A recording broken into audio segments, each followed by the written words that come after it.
Mr. President, I bring news back from Oklahoma to this body and a request for dialogue. The COVID bill that was passed a little over a month ago, that bill provided all kinds of relief. As this body knows, we were deeply divided on that bill and some of the issues within it. One of the issues stretched out the debate all the way to the last moment, and it was the additional unemployment assistance. The conversation about the additional unemployment assistance is the economy's reopening.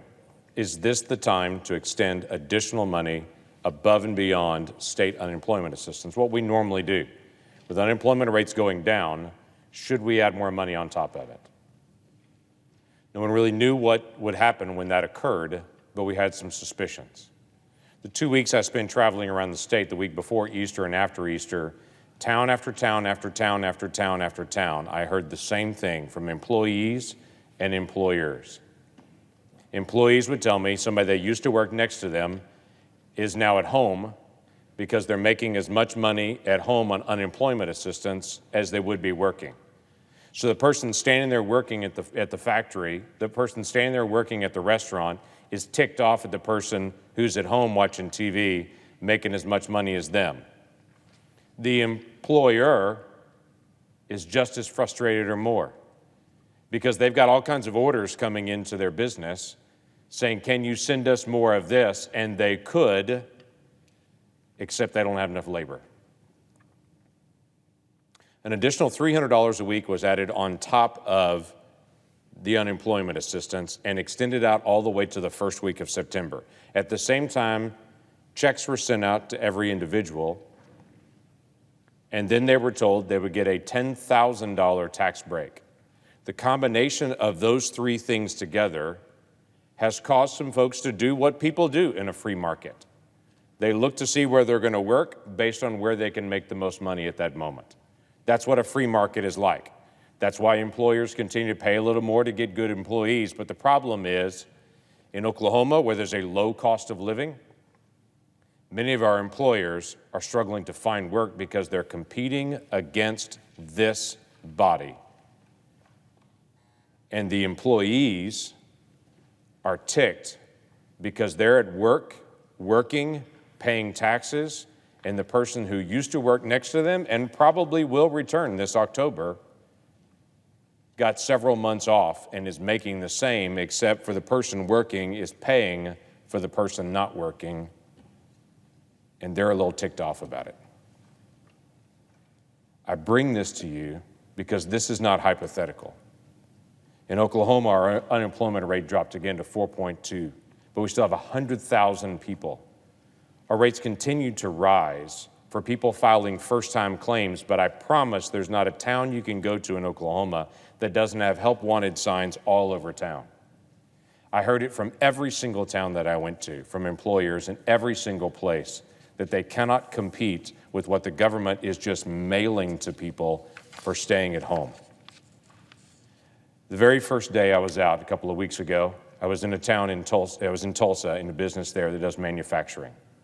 He told me for the first time ever, and he's owned the business a long time, for the first time ever, one of his managers came to him and said, "You're not going to believe what just happened." They had an employee that came up to them and said, "I'd like for you to fire me."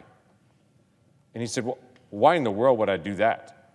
And he said, "Well, I just figured out with the tax break and what I would get on unemployment assistance, I could make as much staying at home as I could working. But I need you to fire me so I can go file for unemployment." And he literally said to them, "I'm not going to do that, go back to work." So the next day, the guy showed up 30 minutes late to work, and at lunchtime, he took an hour and a half off. He did the same thing the next day. The third day, according to protocol in their company, they called him in, talked to him, wrote it all up. The fourth day, they did the same thing again, called him in, wrote it up, and by the fifth day, they fired him. And his exact words were to his manager on the floor, "What took you so long?" There's a restaurant in Oklahoma City that told us they were preparing to reopen. Finally, the pandemic is over. We have a very high percentage of folks in Oklahoma that have received the vaccine. We're one of the top 10 states in the country for distributing the vaccines out. Our state, our county, our local offices, our hospitals, our tribal areas have done a fantastic job getting the vaccine out. We're open. And one of the restaurants trying to reopen in the Plaza District of Oklahoma City, that beautiful cultural district, couldn't reopen because they couldn't hire people because they got larger unemployment benefits, and they remain closed. The mayor in Muskogee told me most employees in their town, or employers in their town, are struggling to be able to get employees to be able to come back to work. In northern Oklahoma, in Perry, there's a restaurant that was talking to one of my staff this week that said they're having to close early because they can't get enough business. And I would tell you, a couple of Sundays ago, my wife and I drove to go eat lunch after church. And we went to 2 restaurants before we had to go to a third to find a restaurant that was open.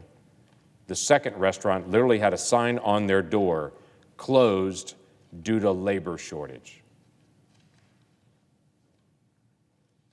This is a real issue that was created in this room that is impacting my state trying to reopen. I have no idea if my Democratic colleagues will acknowledge this as a real problem or will just say that's a hypothetical issue, it's not real. But this is going to continue all the way through September, and my state's not going to be able to reopen. This will get even worse in the days ahead when additional money will start being shipped out to families in the change in the child tax credit, when people will literally start getting checks in August on top of the other checks they're receiving. I bring this to this body because I'd like for us to have a conversation about it and for somebody in this body to acknowledge a mistake was made and we need to fix this. We all agreed last year to be able to help during the time of the pandemic. People needed help. Everyone was out of work and there were no options for work. That is not true anymore, yet these larger benefits are still coming out. This needs to be addressed. For the sake of getting our economy going again, this needs to be addressed. And I would hope we could have a reasonable, rational, fact-based conversation about it.